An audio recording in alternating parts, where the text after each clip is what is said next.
Bentornati sul canale. In questa seconda parte del video dedicato all'integrazione del robot aspirapolvere Xiaomi Vacuum andiamo a vedere come completare la configurazione dei point che abbiamo creato nel video precedente, andando ad aggiungere i soliti metadata di InfluxDB per rendere persistenti le informazioni visualizzabili su Grafana. Poi andremo a fare una prova live del funzionamento del robot comandato da OpenHub e per concludere vi farò vedere il riepilogo di tutti i point che ho configurato sul robot visti dall'interfaccia grafica.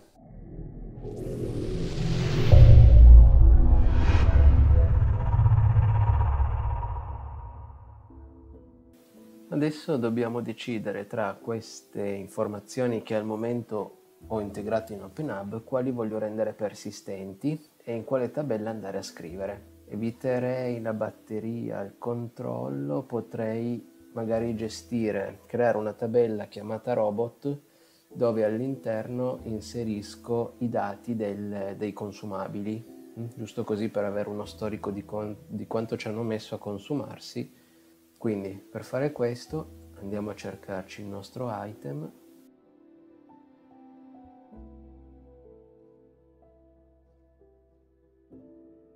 Prima cosa aggiungiamo i soliti metadata InfluxDB, la tabella è robot, tipo caso è consumabile. Direi che può essere sufficiente così perché poi ho l'item che mi dice qual è. Perfetto, salva. A questo punto per rendere persistente questa informazione dobbiamo aggiungere il gruppo, il parent group grPersistence. In questo modo l'informazione viene scritta nella tabella robot su InfluxDB perché appunto l'item appartiene al gruppo grPersistence. A questo punto non ci rimane altro che provare a pilotare il robottino, non prima però di aver fatto una piccola correzione, perché io ho gestito il canale control, invece devo gestire il canale command per mandare i comandi custom al robottino. Quindi vado sui miei canali, abilito lo show advanced e vado ad aggiungere un point al modello. Quindi mi vado a prendere il mio equipment e poi mi vado a scegliere il canale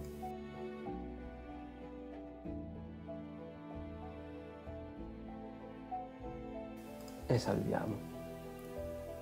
A questo punto torniamo qua, andiamo su equipment, robots e abbiamo il comando che è vuoto. Ok, adesso facciamo la vera prova, quindi andiamo su API Explorer,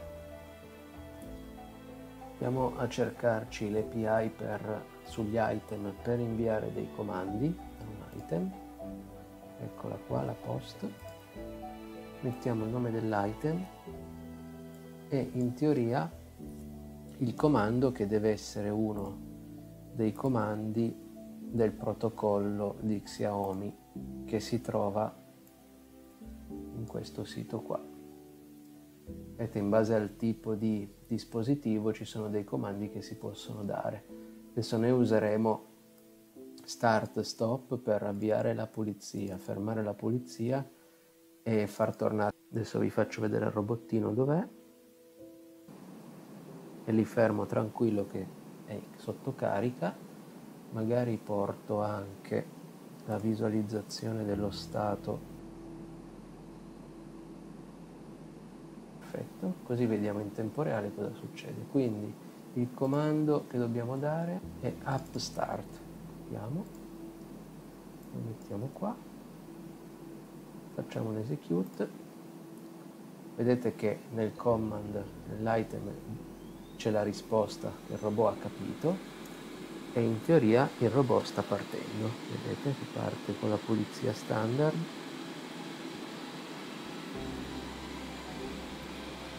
guarda intorno e poi decide dove andare. A questo punto lo possiamo stoppare. Intanto lo stato ha anche cambiato, è andato in cleaning.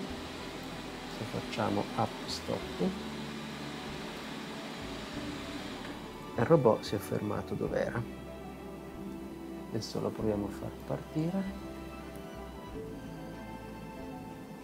Tanto vedete che qua mi risponde sempre ok, adesso è in idle, lo facciamo ripartire. Passato in cleaning.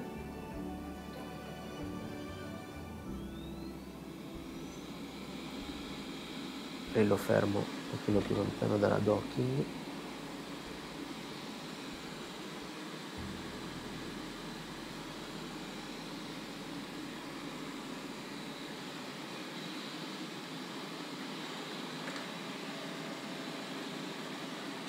Ok, è partito, adesso lo fermo,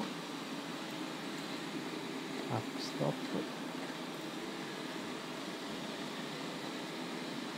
e adesso lo facciamo tornare alla docking station con up charge.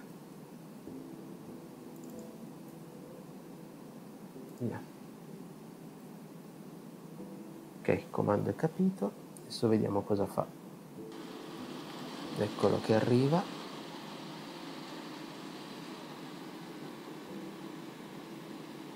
Si posiziona davanti alla docking station, poi si dovrebbe girare,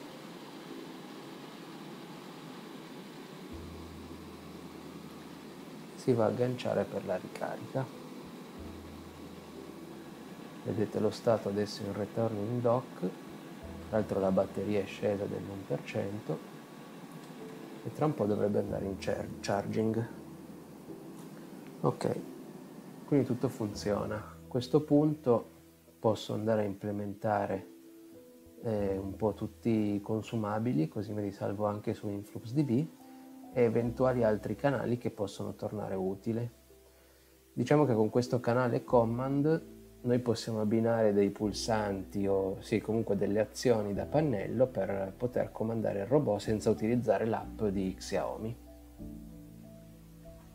Ho completato la configurazione del robot aggiungendo tutti gli item legati ai canali che per adesso volevo gestire e ho aggiunto la scheda del robot nella mia home page della OpenHub UI.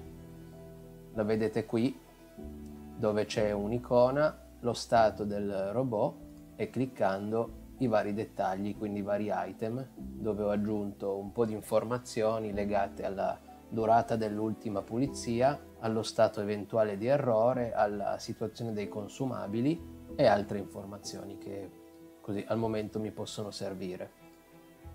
Per fare questo ho modificato la page overview. Ho aggiunto praticamente una colonna e gli ho dato come impostazioni in particolare l'item che voglio far visualizzare direttamente nella colonna, che è lo stato, si vede, ecco, che è lo stato del robot, la descrizione, quindi mi viene fuori charging, e poi al click action group details, quindi apro i dettagli di un gruppo e il gruppo è l'equipment robot. In questo modo io tiro fuori tutti i point che sono inseriti all'interno di quell'equipment in maniera totalmente automatica. È sufficiente fare questo per ottenere questo effetto. Poi in teoria posso guardare anche il grafico. Vedete la batteria, la notte alle 4 parte il robot, scende e poi torna in ricarica.